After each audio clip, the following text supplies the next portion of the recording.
सभी पीठ गर्दन कमर एक सीध में कर बैठ जाएंगे। धीरे से आंखें बंद कर लेंगे। धीमा गहरा लंबा श्वास लेंगे। धीमा गहरा लंबा श्वास छोड़ेंगे। सभी एक साथ प्रार्थना करेंगे। ओम भूर्भुवः स्वः तत्सवितुर्वरेण्यं भर्गो देवस्य धीमहि धियो यो नः प्रचोदयात्। आंखें बंद रहेंगी। एक बार संकल्प को दोहराएंगे। मैं आजीवन यम नियम का पालन करूंगी। मैं पूरे विश्व में योग का प्रचार प्रसार करूंगी। मेरे पास अजेय मनोबल है। मेरी दृढ़ संकल्प शक्ति सुदृढ़ है, अबाध्य है। मैं अपने मनोबल से सब कुछ प्राप्त कर सकती हूँ। ओम ओम ओम शांति ही शांति ही शांति ही। धीरे से हथेलियों को स्क्रब रब कर फेस पर स्क्रब करेंगे। हथेलियों के बीच में आईज ओपन कर लेंगे। धीरे से हाथ हटाकर आज की कक्षा को आगे बढ़ाएंगे। सबसे पहले हम कल जो हमने पढ़ा था उसका एक बार रिवीजन कर लेंगे। मैम जी मैम हम एक बार ओवरव्यू देखे जो कल पढ़े थे उसका रिवीजन। हाँ, आप देना चाहेंगे? मैं उसी पर आ रही थी कि कोई भी एक बच्चा सामने आकर कर सकते हैं। बिल्कुल बताइए। Yes ma'am. मैम हम लोगों ने कल वैदिक काल से जो पढ़ना शुरू किया था ना, जो हम अपना सिलेबस, वहां से मैं शुरू करती हूँ। जो हम लोगों ने कल पढ़ा था उसमें हम लोगों ने वैदिक काल की शिक्षा प्रणाली शुरू की थी, है ना। तो वैदिक जी काल की शिक्षा प्रणाली जो हमने पढ़ा उसमें हम लोगों ने काल देखा कि वैदिक काल की शिक्षा प्रणाली का काल क्या है। तो उसमें 2500 से 500 ईसा पूर्व बताया गया है। उसके बाद जी फिर, है ना, 2500 से 500 का जो काल है ईसा पूर्व, वो वैदिक कालीन शिक्षा का माना जाता है। वैदिक कालीन जो शिक्षा था उसका मेन आधार वेद था। और जो वेद है उसकी उत्पत्ति विद धातु से हुई थी। और जो हमारी वैदिक शिक्षा है इसको अन्य नामों से भी जाना जाता है, जैसे ब्राह्मणी शिक्षा और हिंदू शिक्षा, ये उनके नाम है। जो हमारे वेद हैं, वेदों की जो हमारे मुख्य रूप से हिंदू धर्म में 4 वेद माने जाते हैं। एक ऋग्वेद, यजुर्वेद, सामवेद और अथर्ववेद।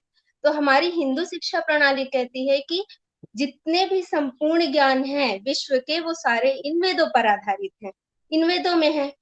इसी पर हमारी वैदिक शिक्षा आधारित है।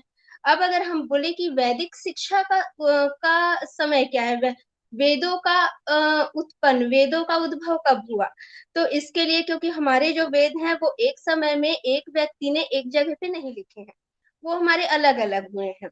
तो वेदों का जो उद्भव काल है इसको हम कहते हैं कि ऋग्वेद से लेकर, जो ऋग्वेद बना वहां से लेकर जो बौद्ध धर्म का प्रादुर्भाव हुआ, ये जो बीच की स्थिति है वो वेदों की उत्पत्ति का काल कहलाता है। तो ये हम लोगों ने वैदिक काल देखा।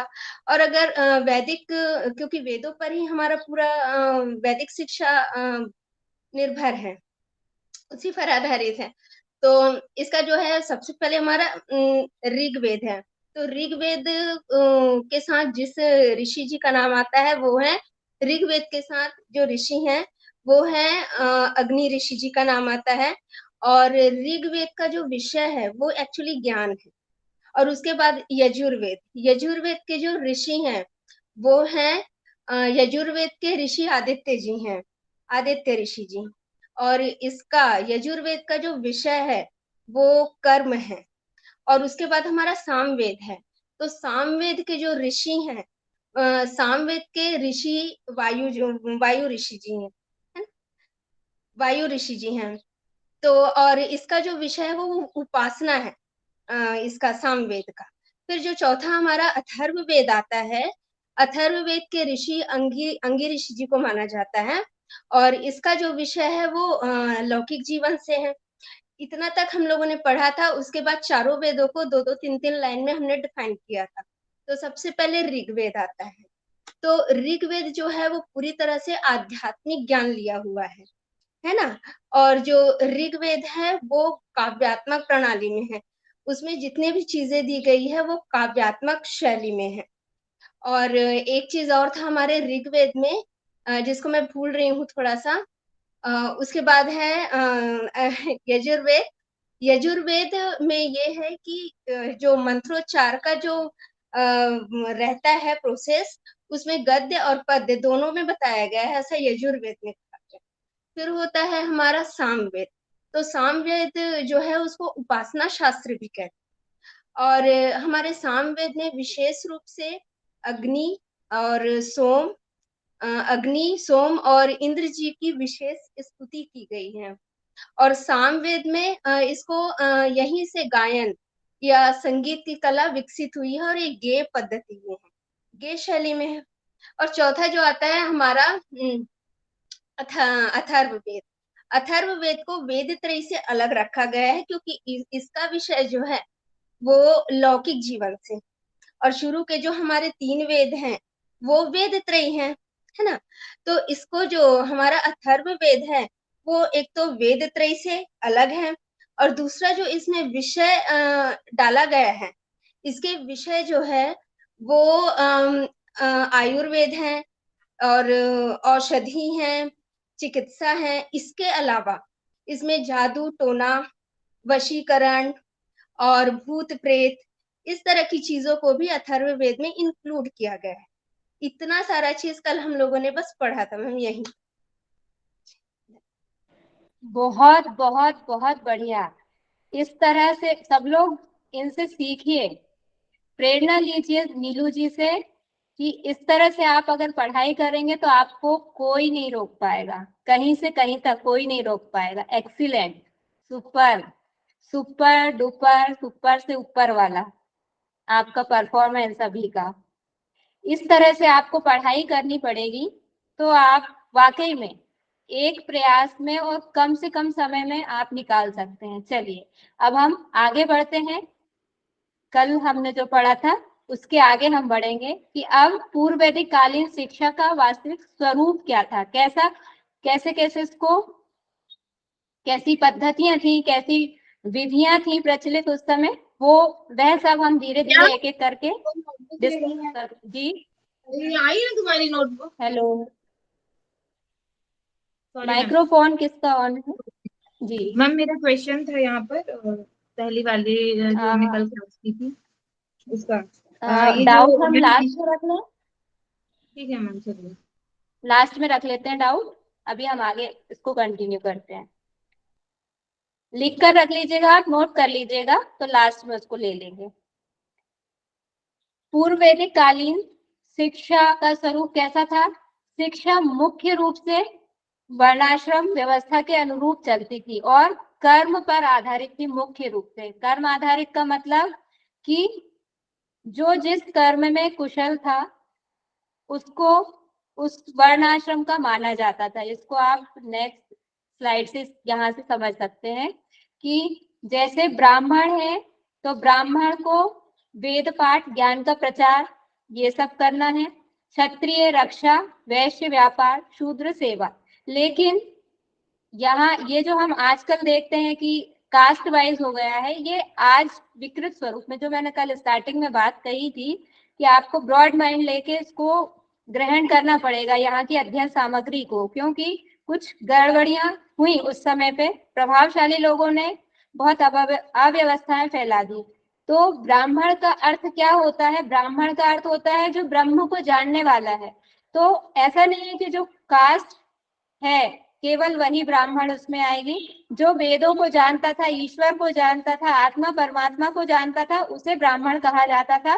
तो ऐसा ज्ञानी है वो उसको ब्राह्मण के उसमें कैटेगरी में रखकर उसे वेद पाठ का ज्ञान दिया जाता था। और जो क्षत्रिय कौन है, जो रक्षा कर सकता है समाज की।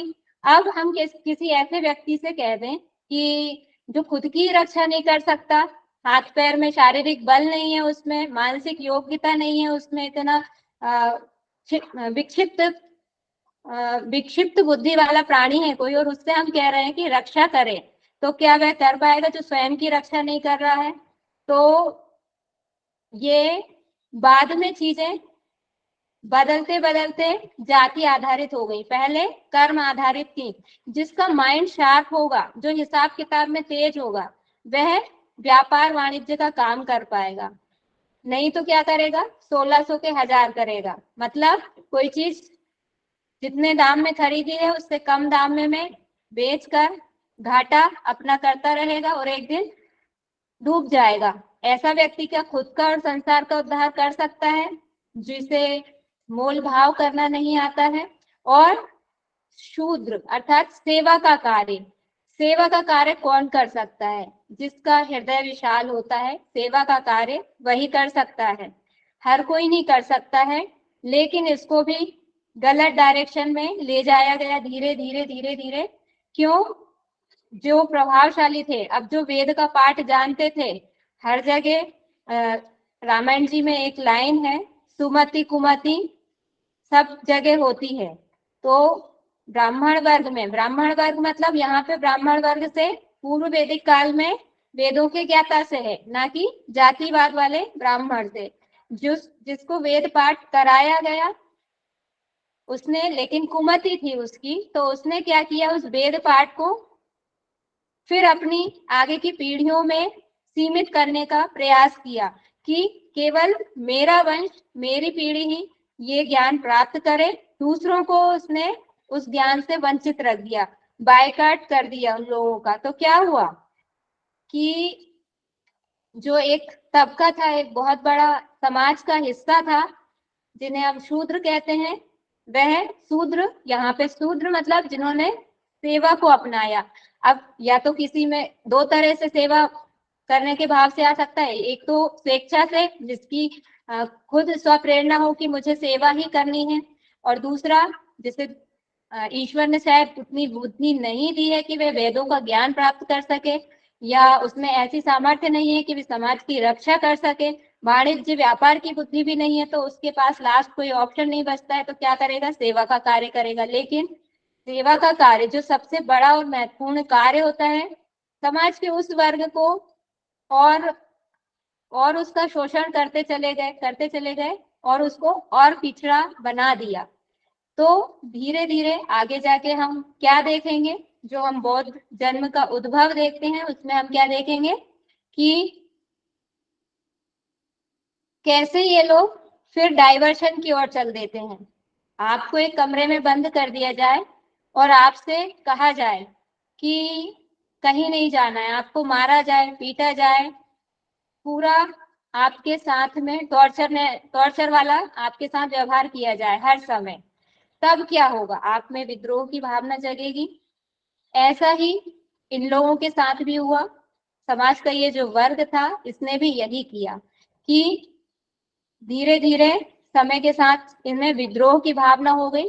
कुछ गौतम बुद्ध की शरण में चले गए, तो उन्होंने बौद्ध धर्म एक नया अपना लिया, बना लिया, और दूसरे कुछ जब अपने यहाँ विदेशी आक्रमण हुए, विदेशी मिशनरियां से आई, तो कुछों ने इस्लाम धर्म को अपना लिया, कुछों ने ईसाई मिशनरियों को अपना लिया, ईसाई धर्म को अपना लिया। इसकी जड़ें कहाँ थी, क्यों इन लोगों को ऐसा करना पड़ा? हर कार्य का एक कारण होता है। इस कार्य का ये कारण है कि इनका शोषण इतना अधिक हुआ। यहाँ पर वैदिक काल में कोई इंटेंशन नहीं था कि इनको शिक्षा ना दी जाए, इसलिए इनकी बात नहीं करी। ये ऐसा था कि भाई जो जिस योग्य है उसको वह कार्य करना है। तो जो जिसका रुचि आध्यात्मिक ज्ञान में थी, जो कर सकता था वेदों का पाठ, वह अपना ज्ञान साधना करके उसने ज्ञान प्राप्त कर लिया, तो वह ब्राह्मण हो गया। बाकी जिसमें शौर्य था, बल था, वह शिक्षक हो, क्षत्रिय हो गया। इस टाइप से इनको कर्म आधारित शिक्षा का यहाँ प्रावधान था पूर्व वैदिक काल में। 2 प्रकार की शिक्षा व्यवस्था थी, प्रारंभिक शिक्षा और उच्च शिक्षा। प्रारंभिक शिक्षा का क्या था, यहाँ पर व्यवस्था कहाँ थी, जैसे सॉरी, प्रारंभिक शिक्षा आज हम स्कूलों में जाके प्राप्त करते हैं। क्या होता है कि बच्चा आज की डेट में, वर्तमान समय की बता रही हूँ, 2.5 से 3 साल का होता है मुश्किल से, उसको पेरेंट्स स्कूल में भेज देते हैं। क्यों भेज देते हैं, लगता है कि आजकल, पहले संयुक्त परिवार हुआ करते थे, घर में दादी नानी कोई भी बच्चों को संभाल लेते थे, लेकिन आजकल क्या होता है, एकल परिवारों का ज्यादा चलन हो गया है और पेरेंट्स को, माता पिता और बच्चे, बस 2 बच्चे अधिकतम और कहीं पर 1, इन्हीं को सारी व्यवस्थाएं करनी पड़ती हैं।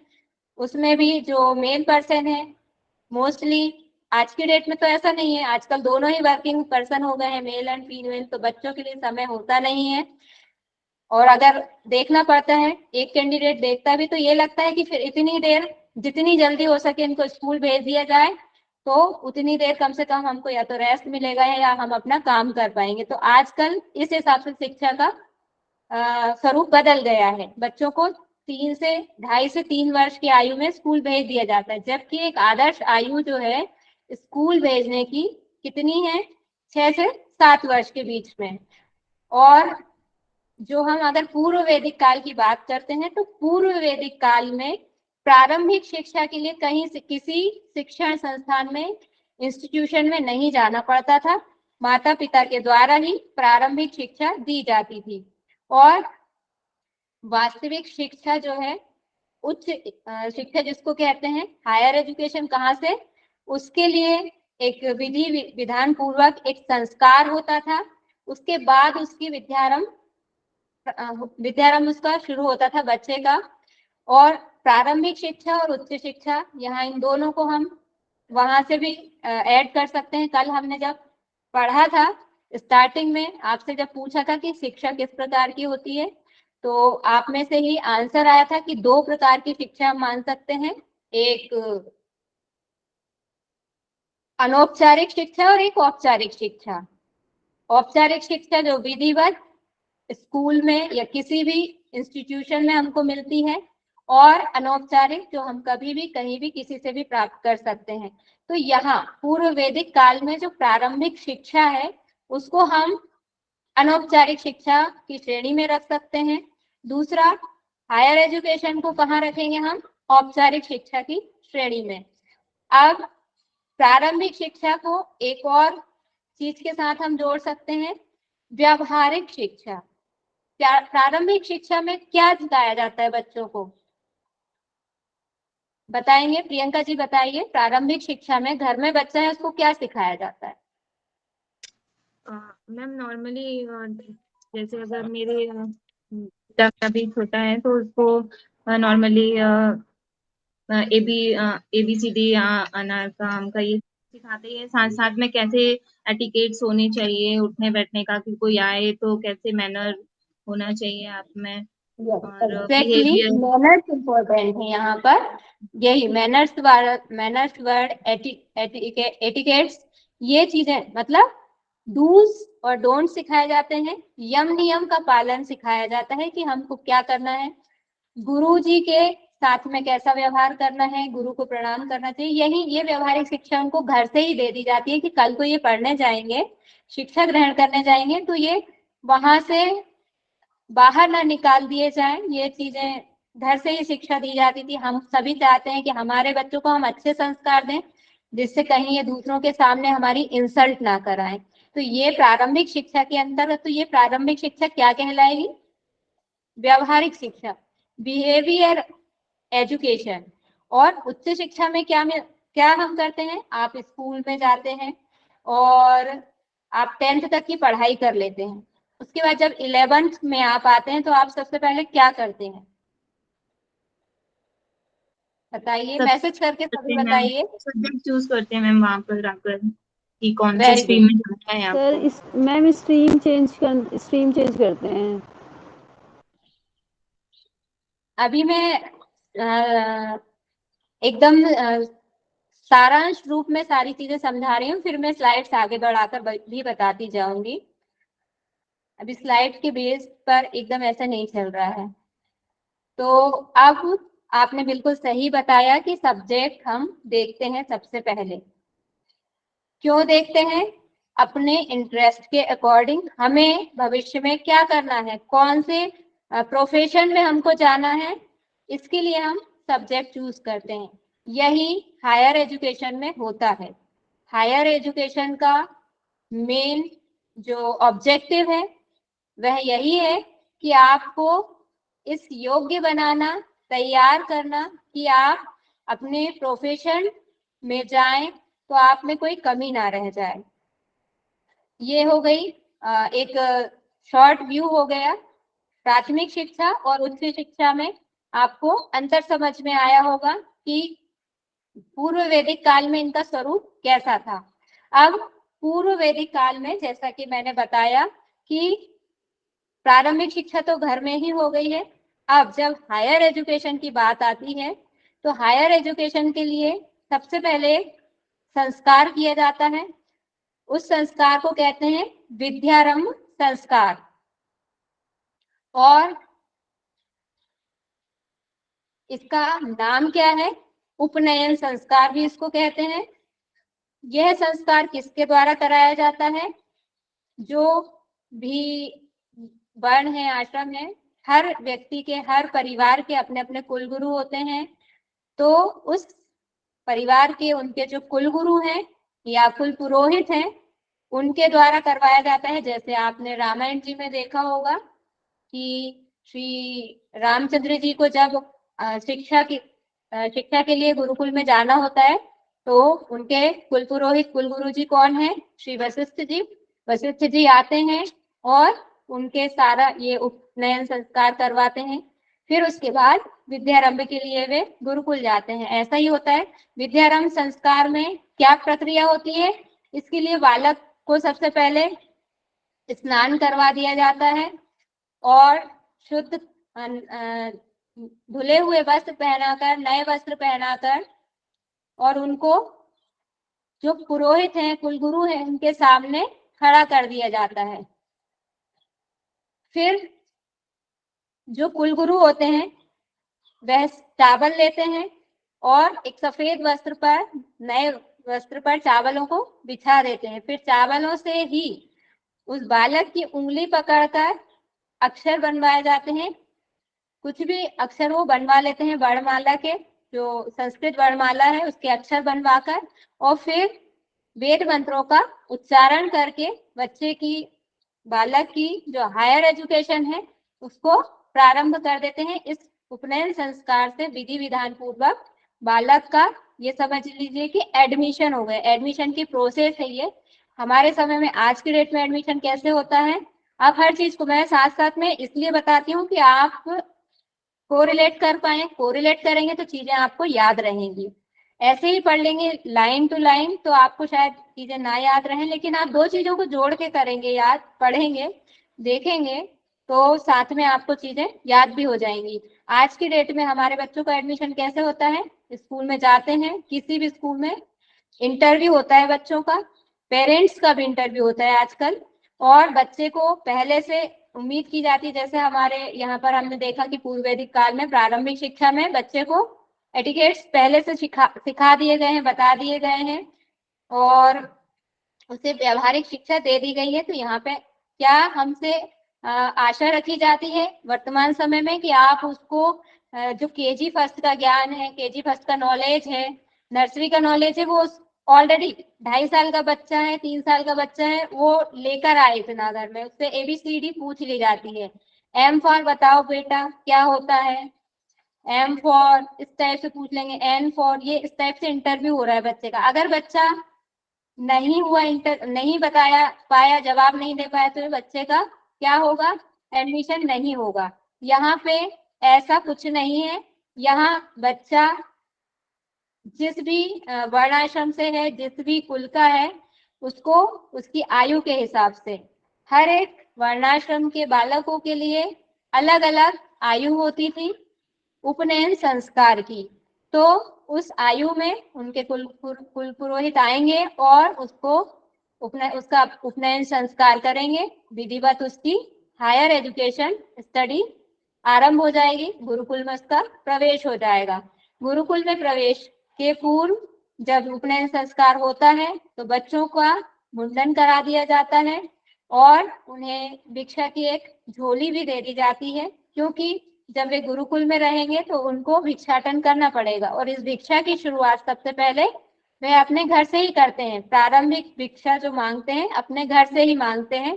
उसके बाद जब तक उनका अध्ययन चलता है, अध्ययन कार्य संपन्न होने तक वह आश्रम में ही गुरुकुल में ही रहकर अपनी पूरी वेद पाठ वेदों का अध्ययन करते हैं। और कैसी कैसी आयु है किस वर्ग के लिए, ब्राह्मण वर्ष का अगर बालक है तो उसका 8 वर्ष की आयु में उपनयन संस्कार हो जाएगा। इसको हम ऐसे रिलेट कर सकते हैं। नेक्स्ट स्लाइड में ये देखिए, इसमें ब्रह्मचर्य, गृहस्थ और वानप्रस्थ और संन्यास, ऐसे हमारी आश्रम व्यवस्था है 4 भागों में। आपने अगर उपनिषद पढ़ ली, उपनिषद पढ़े हैं आप लोगों ने, हो चुके हैं? No ma'am. नहीं हुए अभी? ओके, कोई बात नहीं। उपनिषद में एक जगह हमको वर्णन मिलता है कि 100 वर्ष की मनुष्य की एक आदर्श आयु मानी जाती है और इस 100 वर्ष की आयु को भी 4 भागों में, इन 4 भागों में बांट दिया गया है। ब्रह्मचर्य, गृहस्थ, वानप्रस्थ और संन्यास। सब 100 को 4 से 100 को 4 से डिवाइड करेंगे तो कितना हो जाएगा? हर एक के पास 25। तो 25 है ब्रह्मचर्य, कितना आ रहा है? 25 ब्रह्मचर्य के पास है। और यहाँ हम क्या देख रहे हैं कि कितने वर्ष की आयु में, 8 वर्ष की आयु में उसका क्या हो जा रहा है? उपनयन संस्कार। यानी जो ब्रह्म ज्ञान का इच्छुक है, ब्रह्म प्राप्ति करना चाहता है, उसे थोड़ा अधिक समय दे रहे हैं हम यहाँ एजुकेशन के लिए, क्योंकि ज्यादा साधना लगेगी और उसको पूरे वेदों का पाठ करना पड़ेगा, 4 वेदों का अध्ययन उसको करना पड़ेगा, तब संभवतः उसको उसके जो लक्ष्य है उसकी प्राप्ति हो जाएगी। इसलिए इस आयु को यहाँ पे और वर्णों के बालकों की अपेक्षा कम रखा गया है। फिर क्षत्रिय बालक का 11 वर्ष की आयु में रक्षा करने का काम करना है, मतलब बल की आवश्यकता है, ज्यादा एनर्जी वाला काम है, पावर लगेगी। तो इसलिए यहाँ आपने देखा होगा जनरली जो वर्किंग पर्सन्स होते हैं, सर्विसमैन होते हैं, विभिन्न पब्लिक और प्राइवेट इंस्टीट्यूशंस में, उनमें रिटायरमेंट की एज जो है वो क्या रखी जाती है? लगभग 62-65 इसके आसपास रखी जाती है।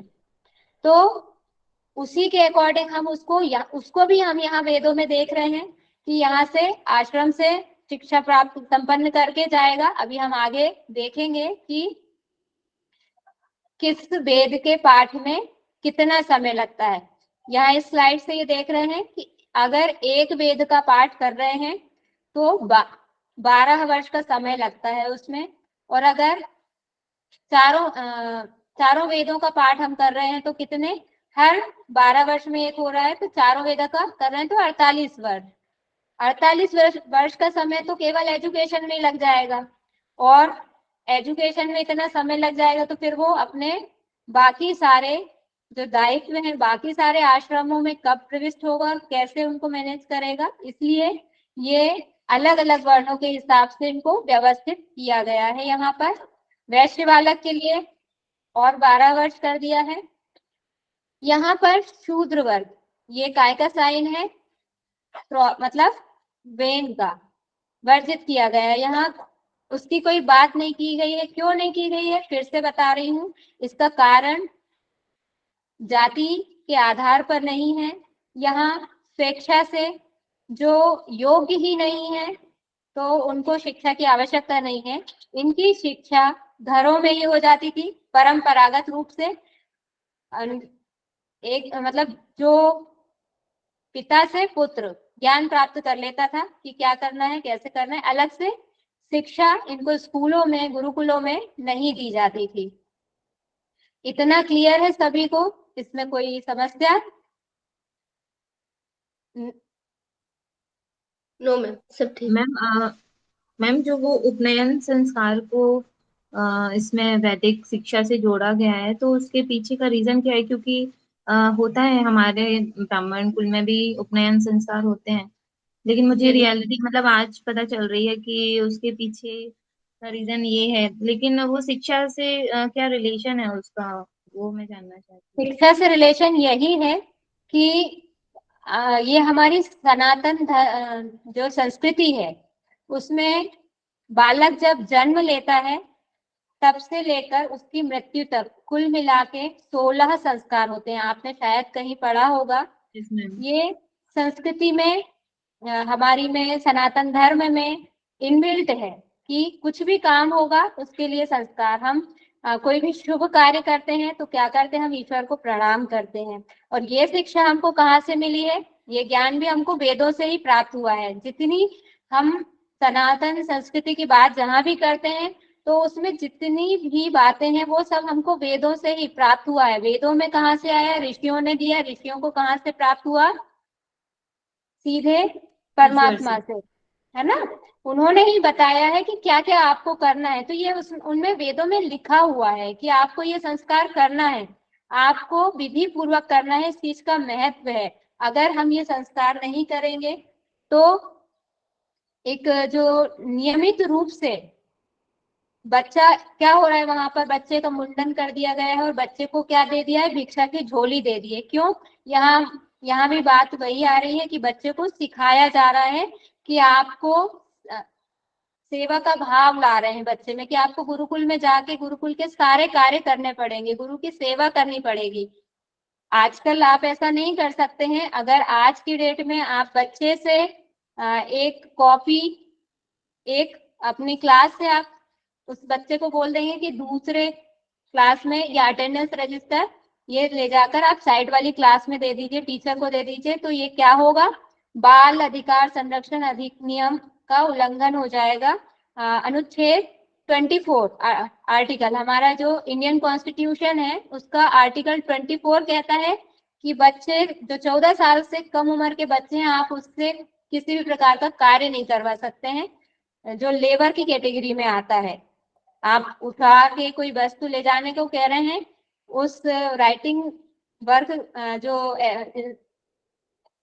अनुच्छेद है उसके अकॉर्डिंग ये काय में आ जाएगा? शोषण में आ जाएगा। इसलिए आज के डेट में ऐसा नहीं कर सकते। लेकिन पुराने जो वैदिक परंपरा थी, गुरुकुल परंपरा में क्या होता था? बच्चों को, ऊपर मैं दिखा रही हूँ स्लाइड से, आपको समझ में आ जाएगा। मैम, और जब उनका उपनयन संस्कार होता है अभी भी, तो पीछे थोड़े से बाल छोड़ दिए जाते हैं जिसको शायद ब्रह्मचोटी कहते हैं, तो शायद उसका कहीं ना कहीं कनेक्शन भी ब्रेन से होता है, शायद इसीलिए भी ऐसा कुछ समझ सकते हैं। एक चोटी छोड़ दी जाती है। ये देखिए यहाँ गुरुकुल में बच्चे, ये कोई पानी दे रहा है। पिक्चर उतना क्लियर नहीं है थोड़ा सा, लेकिन समझ में आ रहा है कि कौन क्या काम कर रहा है। यहाँ कुछ बच्चे गाय को चारा डाल रहे हैं, कुछ झाड़ू लगाकर ये देखिए झाड़ू लग रही है यहाँ पर, ये पानी दे रहे हैं पौधों को, और ये पौधों की व्यवस्था कर रहे हैं। पेड़ पौधों को कटनी छटनी, यानी कि जो गार्डनिंग का काम होता है, गार्डनिंग की ट्रेनिंग भी मिल रही है उनको। और यहाँ पे हर काम में क्या है? सेवा का भाव है। और क्या पता चल रहा है कि हमें समर्पित भाव से हर एक काम करना है। यहाँ पर और देखेंगे, ये देखिए लकड़ी की व्यवस्था कर रहे हैं, वन में जाकर लकड़ी लेके आते हैं ताकि भोजन बन सके। ये सारे काम गुरु के जगने से पहले ब्रह्मचर्य के मुहूर्त में जग जाते हैं शिष्य। और ये इस पिक्चर से देखिए क्या पता चल रहा है? यहाँ पे कृषि कौशल संबंधी शिक्षा दी जा रही है। जो बच्चे व्यवसाय वाणिज्य से संबंधित शिक्षा प्राप्त कर रहे हैं उनको गड्ढा खोदना सिखाया जा रहा है कि गड्ढा खोदकर पौधा कैसे लगा, बीज कैसे डाला जाएगा, फिर उसमें ये पानी डाला जाएगा। ये इस तरह से जो भी अपने वर्ण आश्रम से रिलेटेड है उसको उसके वर्णाश्रम के अकॉर्डिंग शिक्षा यहाँ पर दी जाती थी।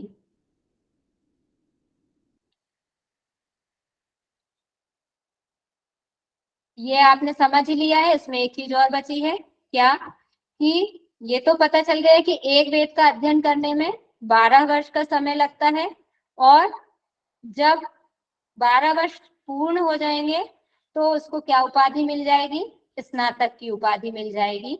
फिर अगर दो वेदों का अध्ययन संपन्न हो जाता है, उसके बाद उसको क्या कहा जाएगा, वसु। जैसे हमारे यहाँ मिल जाती है, ग्रेजुएशन कंप्लीट हो गया तो हमको डिग्री मिल जाएगी, हमारा जो भी फील्ड है उससे रिलेटेड, बीएससी, एमएससी या एमए, बीए, एमए, इस टाइप से। यहाँ पर क्या हो रहा है, यहाँ पर डिग्री कैसे मिल रही है, 12 वर्ष, एक वेद 12 वर्ष और स्नातक की डिग्री, दूसरा वेद 24 वर्ष और वसु की डिग्री, तीसरा वेद 36 वर्ष 36 ईयर एंड रुद्र की डिग्री मिल जाएगी। और लास्ट है, चारों वेदों का अध्ययन जिसने कर लिया उसको पूरा टाइम लगेगा 48 ईयर्स, और उसको क्या मिल जाएगी, आदित्य की डिग्री। लेकिन ये जितना देखने में यहाँ पर इजी लग रहा है, ऐसा है नहीं है, क्योंकि ये कर लेते हैं लोग, ये भी कर लेते हैं, लेकिन कुछ कुछ कम, थोड़े से और ज्यादा लोग रुद्र तक पहुंच जाते हैं। यहाँ तक हर कोई नहीं पहुंचता है, हर कोई। पीएचडी। हाँ, जो बहुत ही विरले होते हैं, जिनके पूर्व जन्म के संस्कार, जिनकी साधना, मैंने जैसे कल भी बताया था कि जो जहाँ छूटा होता है इस जन्म में, अगले जन्म में अगर मनुष्य जन्म मिलता है तो वहीं से स्टार्ट करता है। आप यम नियम पे छूटे हैं तो आप यम नियम से शुरुआत करेंगे।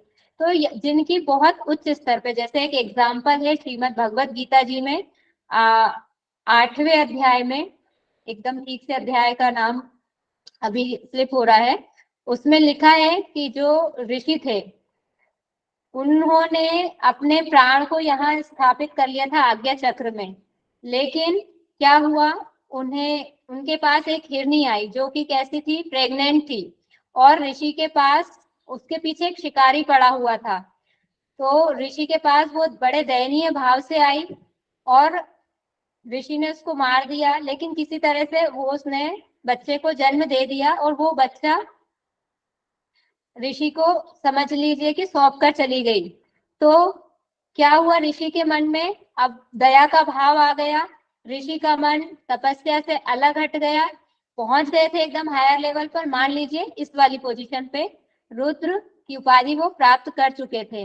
लेकिन जब हिरनी उनके सामने आई, वो हिरनी का बच्चा आ गया उनके जीवन में, उनकी तपस्या वहीं पर रुक गई, उनकी एकाग्रता, उनकी साधना भंग हो गई, उनका पूरा निरंतर ध्यान उसी बच्चे में लगा रहता था। तो जब उन्होंने शरीर का त्याग किया, तब क्या हुआ कि उन्हें हिरनी का जन्म, हिरण का ही जन्म मिला।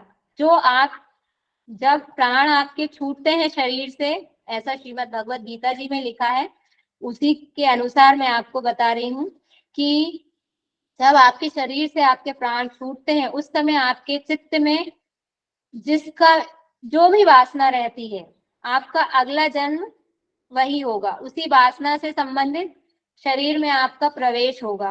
तो ये यहाँ छूटे थे, और अब भले ही उनको शरीर हिरनी का मिला, लेकिन वो इतने, उन्हें ज्ञान हो गया था, और पहले के जमाने में तो ऋषि मुनियों को अपना सारा आगे के पीछे के जन्म भी याद रहते थे। हमने विभूति पाद में भी पढ़ा हुआ है कि सिद्धियां, विभूतियां, जो किसी भी चीज पे संयम करने से हमें अगले पिछले जन्म का भी ज्ञान प्राप्त हो जाता है। तो ऐसे ही हमें पता चल जाता है, तो जहां हमारी साधना छूटी है वहीं से हम आगे बढ़ जाते हैं। तो यहाँ तक बहुत कम लोग एक ही जन्म में पहुंच पाते हैं, रेयर केसेस होते हैं, और जो होते हैं वह ऐसे हमें नजर नहीं आते हैं, उनके दर्शन बहुत दुर्लभ होते हैं। आज भी होंगे, हिमालय में जाएंगे और भी कहीं जो पर्वत श्रृंखलाएं हैं उनमें रहते हैं, लेकिन हमारी उन तक पहुंच नहीं है, इसलिए हम उनके बारे में कोई प्रमाण उपलब्ध नहीं करा सकते हैं। ये तो बात हो गई कि कितने वर्ष में कितने वेदों का पाठ होता है, और कि, किस वेद को पढ़ने से क्या उपाधि प्राप्त होती है। अब हम आगे बढ़ेंगे। समय कितना हो गया है, टाइम है अभी, डाउट्स भी लेने हैं। शिक्षा का पाठ्यक्रम अब हम देखेंगे। प्रारंभिक शिक्षा हमने देख ली है और उच्च शिक्षा भी हमने देख ली है। Primary education and higher education हमने दोनों देख ली हैं। हाँ, कुछ ऐसे जो गुरुकुल से संबंधित फैक्ट हैं, एक बार उस पर भी हम डिस्कशन कर लेते हैं। जैसे ये उपनयन संस्कार हो गया, इसके बाद उपनयन संस्कार की एज भी हो गई। अनुशासन मतलब डिसिप्लिन। अगर हम डिसिप्लिन की बात करें तो जैसा कि हम देख चुके हैं, पूर्ण अनुशासन में रहना पड़ता था, गुरु की आज्ञा का पालन करना पड़ता था। गुरु ने जो कह दिया, शिष्य के लिए, बालक के लिए पत्थर की लकीर है। गुरुजी ने कह दिया पूरे दिन धूप में खड़े रहना है तो खड़े रहना है। जब तक गुरु नहीं कहेंगे कि अंदर आना है, तब तक बालक नहीं आएगा। ऐसा कैसे कर सकता था अनुसरण? ये उसको व्यवहारिक शिक्षा में, प्रारंभिक शिक्षा में घर से सिखाकर भेजा गया था। अगर व्यवहारिक शिक्षा ठीक नहीं है बालक की, इसी के लिए जैसे ही गुरुकुल में प्रवेश होता था बालक का, उसको कुछ दिन ऑब्जर्वेशन में रखा जाता था कि इसका व्यवहार कैसा है, इसका रुझान कैसा है, पढ़ाई लिखाई में ज्यादा है या मस्ती में ज्यादा है, उद्दंडता कितनी कर रहा है, किस और इसका झुकाव है। अगर वह जो गुरुकुल के नियम है उनको फॉलो नहीं करता था, बार बार नियमों को तोड़ता था, बिल्कुल गुरु की आज्ञा का पालन अगर नहीं करता था तो उसको क्या करते थे, गुरुकुल से उसको निष्कासित कर दिया जाता था। ये वही बालक होते थे जो फिर क्या काम करेंगे, सेवा का काम करेंगे। नहीं पढ़ पा रहे हैं हम वेद पाठ, हमारे समझ में नहीं आ रहा है, जबरदस्ती थोड़ी है कि अब किसी में योग्यता नहीं है तो आप मार मार के नहीं करवा सकते कोई चीज, तो ऐसे लोगों को हटा दिया जाता था वहां से। यही आकर दूसरे कार्यों से जो उनके योग्य होते थे उनमें लग जाते थे। फिर अनुशासन में और क्या चीज महत्वपूर्ण थी? बालकों को ब्रह्म मुहूर्त में उठना अनिवार्य था। ब्रह्म मुहूर्त क्या होता है? 3 से 5 का जो समय होता है, रात्रिकालीन, रात के और सुबह के बीच में जो 3 से 5 का समय होता है, 3 to 5 AM, उसको ब्रह्म मुहूर्त कहा जाता है। कहते हैं ईश्वर की आराधना और भक्ति के लिए और आध्यात्मिक ज्ञान प्राप्त करने के लिए सर्वश्रेष्ठ समय यही होता है। अब ब्रह्म मुहूर्त में भी ब्रह्म मुहूर्त में ही एकदम पहले उठेंगे, ब्रह्म मुहूर्त से भी 1.5 घंटा पूर्व उठना चाहिए। क्यों? ब्रह्म मुहूर्त में तो हमको क्या करना है, साधना करनी है, तो उसके पहले, साधना के पहले क्या करना पड़ेगा? शौच की क्रिया होगी। हमने षट कर्म पढ़े हैं। शौच कार्य करने के लिए इतना समय चाहिए, 1.5 घंटा लगभग लिया है। शौच में सिर्फ शारीरिक शौच यहाँ पर सम्मिलित नहीं है, इसमें शामिल है गुरुकुल से रिलेटेड पूरे कार्य, साफ सफाई, गुरुकुल की साफ सफाई, अभी हम जैसे देख रहे थे, व्यवस्था करना, झाड़ू लगाना, और जो अगर पहले गोबर से लीपा जाता था वैसा सारा काम करना, व्यवस्थाएं दूसरी सारी करना। तो ये सब काम भी करके उसके बाद साधना में कब बैठना चाहिए कि हमारा काम पहले हो जाए ताकि बीच में डिस्टरबेंस नहीं हो। अगर हम मान लीजिए पानी लेकर आना है, हम नदी से या कुएं से पानी लेकर आना है, लेकिन हम तो बैठ गए साधना करने, उठते ही हम साधना करने बैठ गए, और साधना करने बैठ गए, इतने में उठ गए गुरुजी ने उठ गए और कहा कि लाओ बेटा पानी लेके आओ, तो फिर साधना का क्या होगा, कहाँ जाएगी साधना। इसलिए ये 1.5 घंटे का टाइम अलग से, और पहले ब्रह्म मुहूर्त के और 1.5 घंटे पहले उठना इसलिए सुनिश्चित किया गया था पूर्व वैदिक कालीन शिक्षा में, ताकि ये सब काम करके फिर बाद में जो साधना वाला कार्य है वह किया जा सके। और दूसरा क्या करना पड़ता था?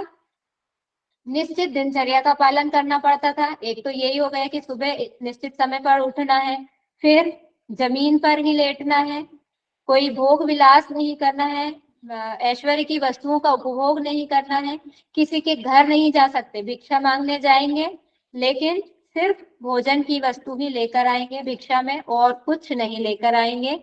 कहीं किसी के दूसरे, ऐसा नहीं है कि गुरुकुल छोड़ के हम भिक्षा मांगने गए, वहां दूसरे बच्चे दिख गए, हम उनके साथ में खेलने लगे। अब सभी तो नहीं, जैसे निष्कासित कर दिया कुछ बच्चों को, वो घर चले गए, अब हमको वहां पर देखे, हम उनके साथ खेलने लगे, तो ये नहीं कर सकते, इसके लिए मनाही थी।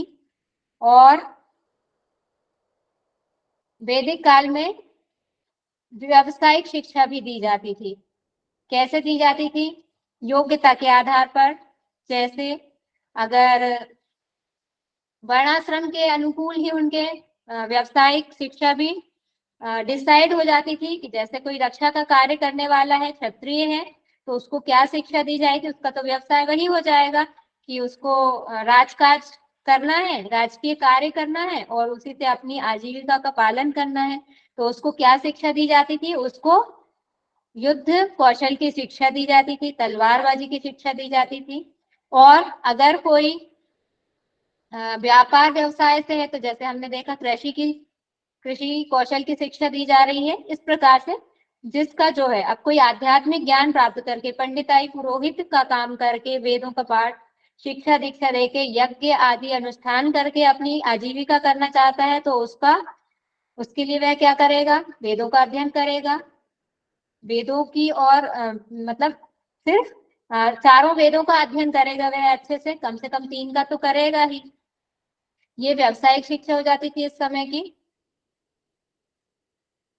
दंड का विधान, यहाँ पर जो गुरुकुल प्रणाली थी, उसमें कोई कठोर दंड नहीं दिया जाता था।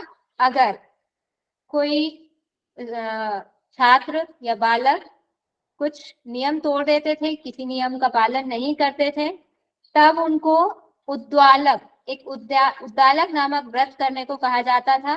क्या होता है इसमें? सजा के रूप में उनको उद्दालक व्रत करने के लिए कहा जाता था। क्या होता था इसमें? बच्चे को कुछ दिनों के लिए, एक निश्चित टाइम पीरियड के लिए पूर्ण आहार नहीं दिया जाता था, उसे अल्प आहार पर रखा जाता था। जो हमारा एक टाइम का भरपेट भोजन होता है, वो उस बालक को नहीं दिया जाता था, उससे वंचित कर दिया जाता था। 1 महीने, 6 महीने, एक फिक्स, जैसा जिसने नियम भंग किया है उसके अकॉर्डिंग कि इसको कितने समय तक, इसको कितने लेवल का दंड देना है। बाकी कोई कठोर दंड नहीं दिया जाता था कि मार रहे हैं, डंडे से पिटाई कर रहे हैं, छड़ी उठा रहे हैं, इस टाइप का कोई भी हिंसात्मक दंड प्रावधान उस समय नहीं था। जबकि हम आगे देखेंगे इस्लामिक शिक्षा में बहुत विकृति आई इसमें, और जब हम पढ़ेंगे तो आपको कुछ समझ में आ जाएगा कि हमारी शिक्षा पद्धति, जो भारतीय शिक्षा पद्धति थी, वो कितनी व्यवस्थित, कितनी साइंटिफिक थी। मुझे लगता है कि आज हम यहीं पर रखते हैं, अभी आपके डाउट्स ले लेंगे और कुछ आपको होमवर्क भी मिल जाएगा।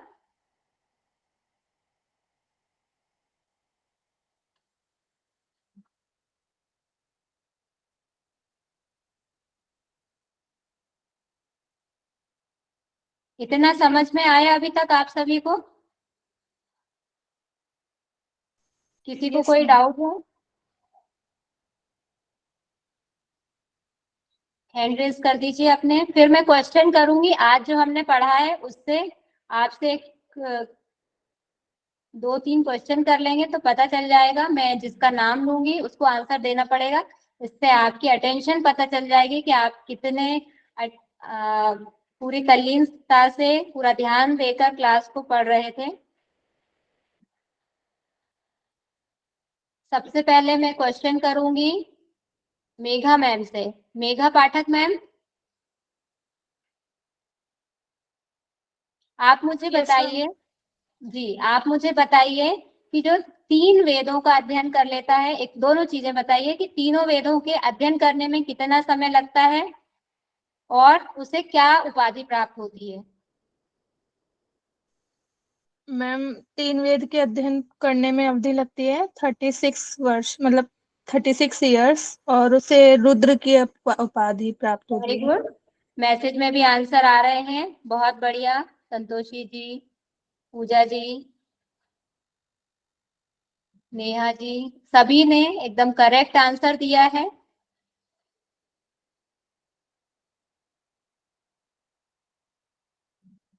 इसके बाद एक क्वेश्चन और है आपसे कि जो क्षत्रिय वर्ग का बालक होता है, क्षत्रिय वर्ण का बालक होता है, उसके उपनयन संस्कार की एज क्या होती है? सभी जल्दी से मैसेज करके बताएंगे। 11 वर्ष। बहुत बढ़िया, एकदम करेक्ट। 12 वर्ष किसने दिया है आंसर? 12 वर्ष मैं वो करेक्ट। जल्दी जल्दी में टाइप हो गया, 11 ही कर दी थी। कोई बात नहीं, आपको सही पता तो है, ये ज्यादा इम्पोर्टेंट है। हाँ जी मैम। ओके, चलिए अब हम पहले शांति पाठ कर लेते हैं, उसके बाद डाउट ले लेंगे। सर, शांति पाठ के लिए मैं बुलाती हूँ शालिनी मैम, आज आप करवा दीजिए शांति पाठ।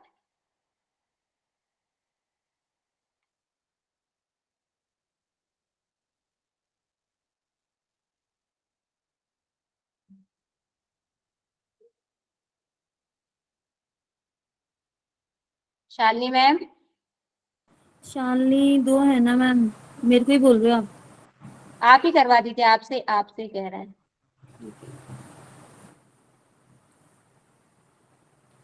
कमर गर्दन सीधी, दोनों हाथों को ध्यान मत करो, मुद्रा में बना के रखेंगे, ध्यान मुद्रा, अंजलि मुद्रा। 3 बार पवित्र ओम का उच्चारण करते हुए एक बार शांति पाठ।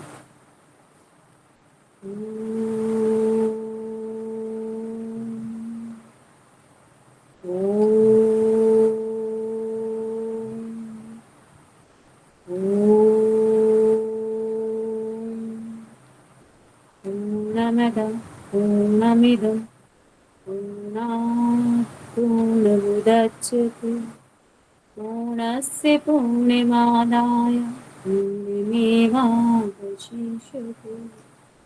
ॐ शांति शांति। Thank you ma'am, thank you everyone.